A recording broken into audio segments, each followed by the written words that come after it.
ଆପଣମାନଙ୍କୁ ଦେବା କ୍ରିଏସନରେ ସ୍ୱାଗତ। ଆଜିର ଭିଡ଼ିଓରେ ଆମେ ଜାଣିବା ବା ଦେଖିବା ପାଇଁ ପାଇବା ଓଲିଉଡ୍ ଇଣ୍ଡଷ୍ଟ୍ରିର ଆରମ୍ଭ ବା 1936 ମସିହାରୁ ଆରମ୍ଭ କରି ବର୍ତ୍ତମାନ ପର୍ଯ୍ୟନ୍ତ ଆମର ସେହି ସମସ୍ତ ଚଳଚ୍ଚିତ୍ର ଗୁଡ଼ିକରେ ମୁଖ୍ୟ ନାୟକ ବା ହିରୋ ଭୂମିକାରେ ଅଭିନୟ କରିଥିବା ଏବଂ କରୁଥିବା ସମସ୍ତ ନୂଆ ପୁରୁଣା ଅଭିନେତାମାନଙ୍କର ନାମ ସହିତ ତାଙ୍କର କିଛି ଫଟୋ ମଧ୍ୟ ଦେଖିବା ପାଇଁ ପାଇବା। 1936 ମସିହାର ଐତିହାସିକ ଓଡ଼ିଆ ଚଳଚ୍ଚିତ୍ର ବା ଓଲିଉଡ୍ର ପ୍ରଥମ ଚଳଚ୍ଚିତ୍ର ସୀତା ବିବାହରେ ମୁଖ୍ୟ ନାୟକ ଭୂମିକାରେ ଅଭିନୟ କରିଥିବା ଓଲିଉଡ୍ର ପ୍ରଥମ ଅଭିନେତା ଥିଲେ ମାଖନଲାଲ ବାନାର୍ଜୀ।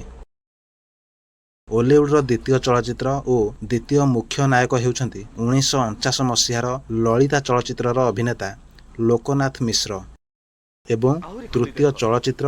ଓ ତୃତୀୟ ମୁଖ୍ୟ ନାୟକ ହେଉଛନ୍ତି 1950 ମସିହାର ଶ୍ରୀ ଜଗନ୍ନାଥ ଚଳଚ୍ଚିତ୍ରର ଅଭିନେତା ଗୋପାଳ ଚନ୍ଦ୍ର ଘୋଷ। ବର୍ତ୍ତମାନ ସମସ୍ତଙ୍କର ଚଳଚ୍ଚିତ୍ର ବିଷୟରେ ଆଲୋଚନା କଲେ ଭିଡ଼ିଓ ବହୁତ ଲମ୍ବା ହୋଇଯିବ, ତେଣୁକରି କେବଳ ନାମ ସହିତ ଫଟୋ ଦେଖି ଦେଖି ଯିବା। ରତିକାନ୍ତ ପାଢ଼ୀ, ବୋମକେଶ ତ୍ରିପାଠୀ, ଗୌରା ଘୋଷ,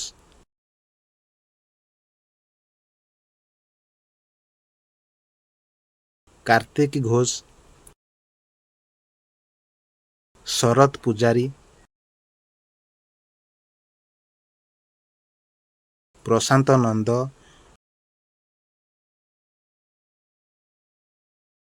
ଅକ୍ଷୟ ମହାନ୍ତି, ସୌମେନ୍ଦ୍ର ମିଶ୍ର, ଧୀର ବିଶ୍ୱାଳ, ଶ୍ରୀରାମ ପଣ୍ଡା,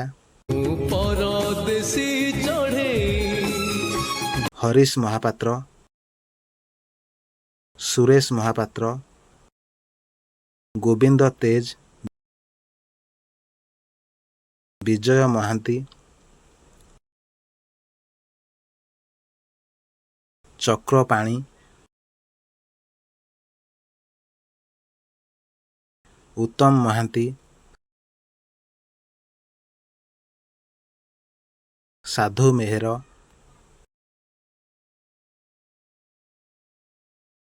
ଅଜିତ ଦାସ,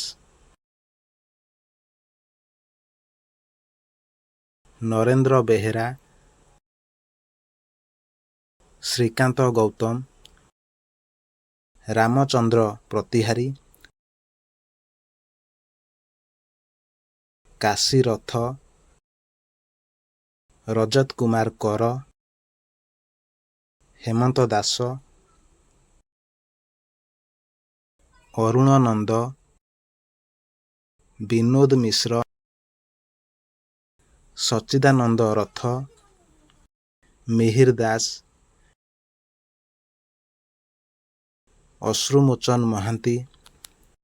ସିଦ୍ଧାନ୍ତ ମହାପାତ୍ର, ନିହାର ସାମଲ, ସୌମେନ ପୂଜାରୀ, ପିଣ୍ଟୁ ନନ୍ଦ,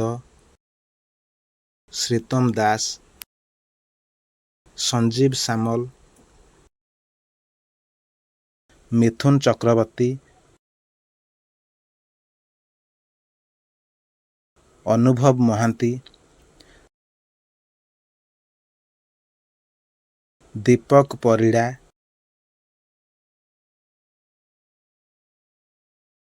ଚନ୍ଦନ କର,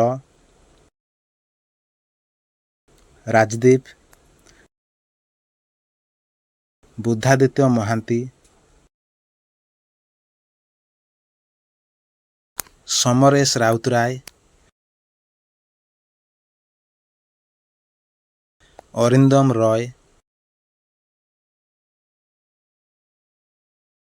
ସବ୍ୟସାଚୀ ମିଶ୍ର, ଆକାଶ ଦାସ ନାୟକ,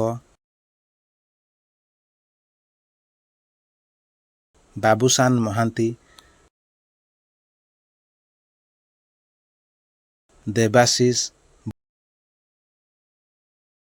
ସୁନୀଲ କୁମାର, ଅମ୍ଳାନ ଦାସ, ଦୀପକ କୁମାର, ସମ୍ବିତ ଆଚାର୍ଯ୍ୟ, ସ୍ୱରାଜ ବାରିକ, ଜ୍ୟୋତିରଞ୍ଜନ ନାୟକ, ଶୈଳେନ୍ଦ୍ର ସାମନ୍ତରାୟ, ସୁଭାଶିଷ ଶର୍ମା, ଅଭିଷେକ ରଥ, ପୁପିନ୍ଦର, ଆଦିତ୍ୟ ମହାପାତ୍ର, ଅର୍ଦ୍ଧେନ୍ଦୁ ସାହୁ ଏବଂ ସମ୍ଭବ ମାନସିଂ। ଶେଷରେ ଏତିକି କହିବୁ, ଯଦି ଆମେ କୌଣସି ଚଳଚ୍ଚିତ୍ରର ମୁଖ୍ୟ ନାୟକଙ୍କୁ ଭୁଲି ଯାଇଛୁ ବା ଏହି ଭିଡ଼ିଓରେ ଆଡ଼୍ କରିନାହୁଁ, ତାହେଲେ ଆମକୁ କ୍ଷମା କରିବା ସହିତ ସେହି ଚଳଚ୍ଚିତ୍ର ଏବଂ ସେହି ଚଳଚ୍ଚିତ୍ରର ହିରୋଙ୍କ ନାମକୁ କମେଣ୍ଟ ମାଧ୍ୟମରେ ଜଣାଇବା ପାଇଁ ଅନୁରୋଧ, କାରଣ ଆମେ ସେହି କମେଣ୍ଟକୁ ପିନ୍ କରିବୁ। ଧନ୍ୟବାଦ।